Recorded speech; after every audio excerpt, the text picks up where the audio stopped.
Tem outro destaque que trazemos agora, que também envolve Brasília. O ministro do Supremo Tribunal Federal, Alexandre de Moraes, deu 5 dias para que a Procuradoria-Geral da República se manifeste sobre a inclusão de Flávio e Jair Bolsonaro naquele inquérito que apura a atuação de Eduardo nos Estados Unidos.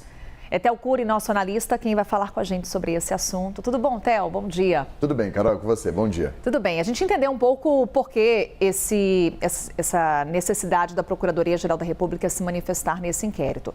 Vale atualizarmos o andamento dessas investigações, que estão sendo turbinadas com aquelas mensagens entre o senador Flávio Bolsonaro e o dono do Banco Master, Daniel Vorcaro.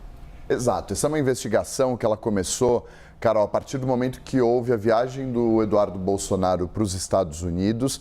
Depois que ele viajou para os Estados Unidos, houve uma série de sanções aplicadas pelas autoridades norte-americanas a integrantes tanto do governo brasileiro como do Supremo Tribunal Federal, e a Procuradoria-Geral da República apresentou um pedido de investigação ao Supremo contra o Eduardo Bolsonaro, dizendo que ele atuava cometendo crime de coação, ou seja, nos Estados Unidos ele articulava para tentar de alguma forma mexer no julgamento do ex-presidente da República, Jair Bolsonaro.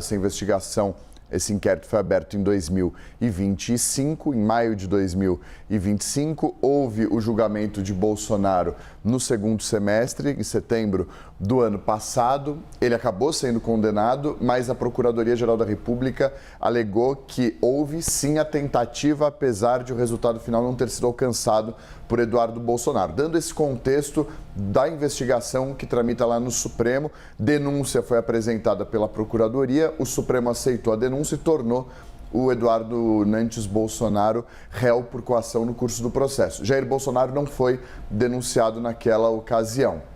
Ponto. A ação penal continua, está nas alegações finais. A defesa, essa semana, inclusive, apresentou pedido dizendo que ele deve ser absolvido, dando aquelas considerações finais antes da definição de uma data para o julgamento dessa ação. No meio do caminho, o Partido dos Trabalhadores, por meio de um dos seus deputados, o Lindbergh Farias, apresentou ao Supremo um pedido para a inclusão do Flávio Bolsonaro e do Jair Messias Bolsonaro a partir do momento em que o Intercept Brasil divulgou o áudio entre Flávio Bolsonaro e o Daniel Vorcaro, porque trata ali de uma discussão sobre recebimento de dinheiro para o filme de Jair Bolsonaro e uma suspeita de que parte desse dinheiro tenha sido enviada aos Estados Unidos. E aí, uma das linhas de investigação é sobre se esse dinheiro serviu de alguma forma para bancar o Eduardo Bolsonaro nos Estados Unidos em um momento em que ele, de acordo com os investigadores, atuava contra autoridades brasileiras. Então, é o objetivo principal dessa investigação. Chegou o pedido ao ministro Alexandre de Moraes, ele repassou à Procuradoria-Geral da República e agora o Paulo Gonet tem esse prazo já correndo de 5 dias para dizer se deve ou não incluir o Flávio Bolsonaro e o Jair Messias Bolsonaro nesse inquérito. A gente aguarda o posicionamento da Procuradoria-Geral da República. Como disse Theo Cury, prazo está correndo e a gente, claro, te conta assim que tivermos novidades. Theo, até já. Até. Vamos falar mais sobre Flávio Bolsonaro e sobre também a atuação nos Estados Unidos. O senador se reuniu com o presidente Donald Trump na Casa Branca. Flávio negou que haja uma crise na sua pré-campanha devido à divulgação das mensagens e encontro com Daniel Vorcaro, dono do Banco Master. A reportagem é da Luciana Amaral. Flávio Bolsonaro fez mistério até o último instante. Sem garantias de uma reunião com o presidente americano Donald Trump, o senador só confirmou o encontro depois da agenda, já no final da tarde. O registro da viagem tem peso simbólico e político. A foto, ainda que sem um aperto de mão, tenta reforçar a associação de Flávio com o republicano e reposicionar a pré-campanha em meio à crise gerada pela relação do senador com o ex-banqueiro do Master, Daniel Vorcaro. Também participaram do encontro Eduardo Bolsonaro e Paulo Figueiredo, responsáveis pela articulação com a ala mais ideológica do governo americano. Segundo Flávio, Trump logo perguntou sobre Jair Bolsonaro e ouviu do senador temas como terras raras, tarifas e o combate ao crime organizado. Flávio disse ainda que pediu a Trump para que facções como o Comando Vermelho e o PCC sejam classificadas pelos Estados Unidos como grupos terroristas.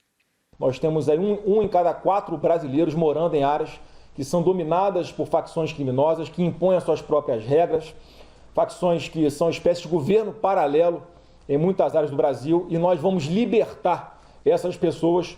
A avaliação do governo brasileiro é de que o encontro não corre o risco de se sobrepor à visita do presidente Lula com Trump no início do mês, que durou cerca de 3 horas.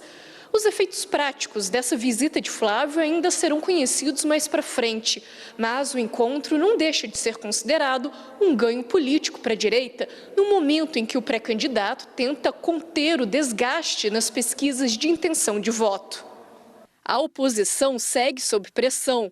Nesta terça-feira, o ex-governador do Rio, Cláudio Castro, voltou a ser alvo da Polícia Federal na investigação sobre os 3 bilhões de reais transferidos do Rio Previdência ao Banco Master. É a segunda operação contra Castro em menos de 15 dias, o que aprofunda a crise política no Rio de Janeiro. O PL quer que Castro desista da pré-candidatura ao Senado por conta própria, até por estar inelegível. Nomes alternativos não faltam nos bastidores. Aliados de Flávio reclamam que a resistência de Castro atrasa a definição da chapa no Rio e mantém o pré-candidato ao Planalto sem um palanque consolidado em sua própria base eleitoral.